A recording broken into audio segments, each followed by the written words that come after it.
La CAC, c'est une coopérative qui a une particularité. Là, déjà, on est présent sur quasiment toute la France. Et nous, on a le devoir de fournir à nos salons de coiffure adhérents des produits pour leur consommation journalière, que ce soit de la coloration, du shampoing, etc. Mais on a aussi le devoir de développement de l'entreprise du salon de coiffure. C'est-à-dire qu'on s'intéresse aussi au chiffre d'affaires qui est développé par le coiffeur. Peut-être un nouvel agencement, un nouveau mobilier, des nouvelles compétences à apprendre. Donc c'est la formation, le marketing, le web, etc. À CAC, en France, on a 15 000 adhérents du fait de notre statut coopérative et on travaille sur un panel de 20 000 salons de coiffure. Et on a aussi deux autres sociétés en France qui font partie du groupe. On va dire, on a aussi un potentiel de 15 000 autres salons.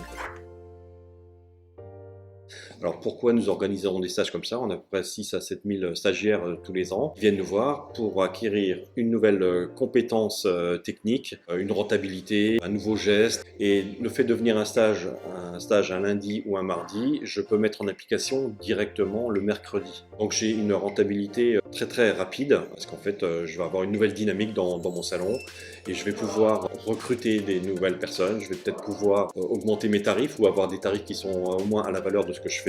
Il y a des nouveaux besoins qui se créent eux-mêmes et puis je pense que les consommateurs, quand ils ont une certaine envie d'un visuel, s'ils vont voir le coiffeur et qu'ils ne sait pas, c'est qu'il y a peut-être quelque chose qui ne va pas. Les laboratoires de produits qui mettent aussi en avant certaines couleurs, certaines nouvelles techniques. Donc là, le coiffeur doit être performant, il ne peut pas faire au hasard. Donc il faut apprendre, faire des stages et puis performer derrière.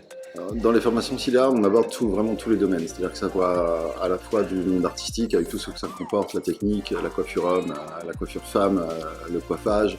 On aborde tous les thèmes avec des gens qui sont vraiment spécialisés dans le domaine, parce qu'ils sont tous formés à ça en fait. Et puis il y a des formations de formateurs, hein. On en fait 2 à 3 des fois par an, parce qu'on se réunit pour les nouvelles collections, les nouvelles tendances, et surtout être sûr que le formateur soit performé dans le domaine.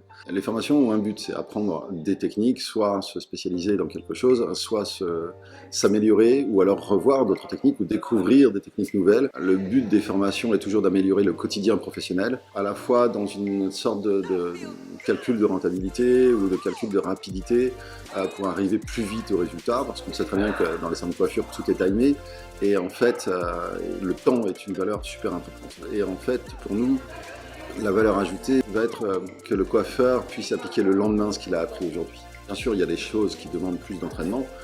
Par exemple, en homme, le rasage complet, où là, ça demande plus de technique et plus d'entraînement.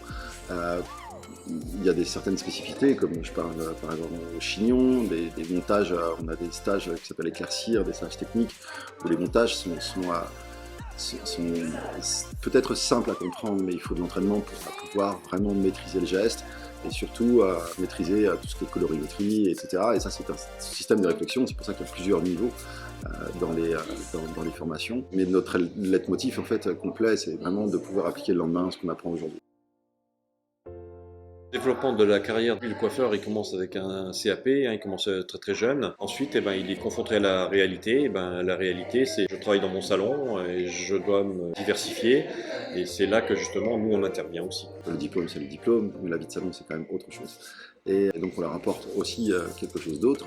Mais ce n'est pas des étudiants, en fait, hein, parce qu'on peut avoir dans une même salle, dans un groupe de 10 personnes, une stagiaire qui est là et qui a commencé la coiffure il y a 2 ans, comme quelqu'un qui est là, qui est dans le métier depuis 30 ans ou 35 ans.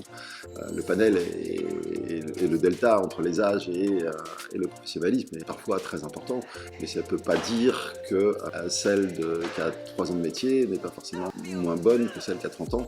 Ça n'a rien à voir, c'est pas une question de diplôme, c'est une question d'envie, de savoir-faire, et puis surtout de spécialité. En fait. Aujourd'hui, les coiffeurs se spécialisent, on voit avec le barbering, on voit avec les décos, on voit avec les paintings. Donc du coup, à nous de leur apporter des informations et tout ça pour qu'ils puissent avoir une journée fluide, c'est-à-dire dans leur travail. Ils commencent la journée et en fait, il n'y a pas de difficulté parce qu'ils connaissent les réponses. Le suivi, on l'assure aussi après le stage, dans le sens où on est hyper disponible. Les gens nous contactent en messagerie, sur Facebook, sur la page Cilia, ou même parfois en privé et très souvent en privé. Dans l'équipe, ça tourne en fait. Les créateurs de la nouvelle collection ne sont jamais pratiquement les mêmes. Je fabrique un binôme, mais on choisit une idée pour du 60s. C'est donc Stéphane Cossin et Sandrine Favary qui l'ont fait ensemble. Et en fait, ils se sont basés sur... pourquoi 60s? Parce qu'ils se sont basés sur les Beatles. On sait que c'est l'anniversaire des Beatles cette année. Donc on s'est basé sur le style de l'époque et surtout qui environne les Beatles. Dans les stages Éclaircir, en fait, c'est Laurent Tonder qui a créé tous ces stages-là. Il a une connaissance accrue dans ce domaine et il a créé des techniques qui sont propres en fait, qui sont aussi en plus multimarques. Les gens viennent chercher tout simplement ce qu'ils voient sur les réseaux. Dans les stages Éclaircir, on ne peut pas parler de base de travail parce que c'est tellement technique qu'on est base plus. Et Dreamer, bah, là, c'est une collection qu'on a créée avec Laurent Tonder par exemple, sur une idée originale de Laurent.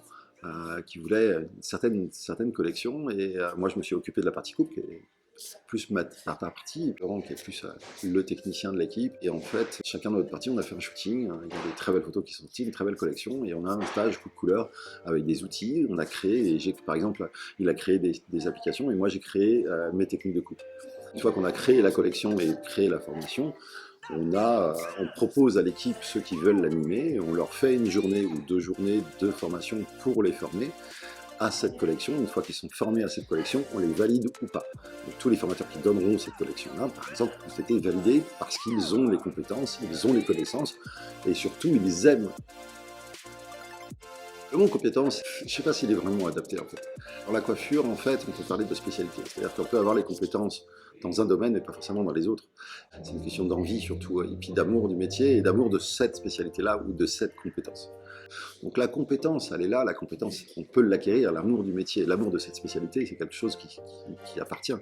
Et c'est là aussi où, dans les formations, on doit déceler ce genre de choses. C'est-à-dire qu'on va passer la journée avec les stagiaires, et à la fin de cette journée-là, nous, on a identifié les trucs, et donc on a des pistes d'évolution, on peut nous dire, voilà, vu ce que j'ai vu de toi aujourd'hui, ou sur 2 jours, ça serait bien que tu ailles dans cette direction. Savoir après faire un diagnostic, ça c'est aussi une question d'humanité, c'est-à-dire il faut aimer déjà les gens, en fait, hein. Il faut aimer les gens, savoir faire un diagnostic. Aujourd'hui, on fait des diagnostics sur la personnalité, l'identité, un petit peu moins sur le visagisme, mais on est bien au-delà du visagisme qui existait. En fait. Maintenant, on y a intégré le stylisme, l'allure, les gestes, la morphologie, etc., etc. Donc on ne peut plus appeler ça du visagisme. En fait. On est vraiment sur autre chose, mais on peut être tout ce qu'on veut si on n'aime pas les gens et qu'on ne se met pas... Bon, le mot empathie est un petit peu désuet aujourd'hui, mais quelque part, pourquoi pas. Si on ne se rappelle pas du prénom d'un client, enfin, je ne parle pas dès la première fois, mais au moins au bout de 3 fois, il faut savoir rappeler Monsieur François, François, Monsieur Philippe. Le savoir-être, c'est simplement faites du beau.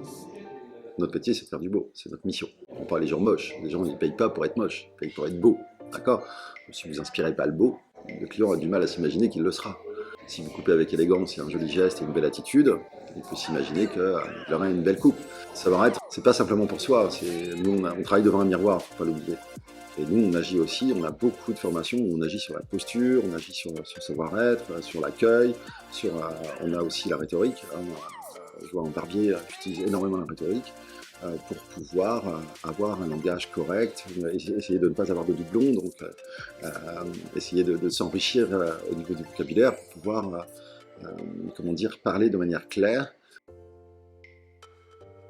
Aujourd'hui, il faut gagner sa vie, il faut gagner de l'argent, et pour gagner de l'argent, il faut travailler. Pour travailler, il faut montrer ce qu'on sait faire, et pas le montrer n'importe comment. Il y a des techniques, il y a des astuces, il y a des stratégies à mettre en place pour y arriver. Moi, j'ai pris la décision d'avoir un Instagram un peu disparate et très large au niveau de la communication, tout simplement parce que ça me permet de toucher un public très large, mais en fait, mon thème sera toujours le même. Déjà, 1, la coiffure, 2, le coaching, 3, la créa. Et c'est ça qui m'amène, en fait, des contrats, et aujourd'hui, partout dans le monde. Il faut que ce soit fait de manière positive. C'est-à-dire, mais la positivité, elle a aussi sa contrebalance. Dans l'application, ce que je trouve bien, c'est que de toute façon, voilà, les notes font qu'on verra les grands talents émerger, mais ce qui est intéressant, c'est la connexion public, clientèle et coiffeur. Tout est intéressant à partir du moment où il y a une connexion. Le but est louable et j'aime beaucoup l'idée. Il faut modérer l'ensemble et puis garder la page Instagram, par exemple, telle que je la regarde, elle est très positive en fait. Mettez en avant les gens et ça c'est le moteur en fait de l'application. Et les coiffeurs qui vont être référencés par Witip, ils ont tout à gagner via les notes qu'ils vont avoir. Bon, pour avoir des belles notes, il faut faire un bon travail. Je fais un bon travail, on me dit que je suis bon, j'ai envie d'aller voir celui qui est bon. Et pour qu'il soit bon, il faut qu'il vienne aussi nous voir. Donc on pourrait faire une boucle.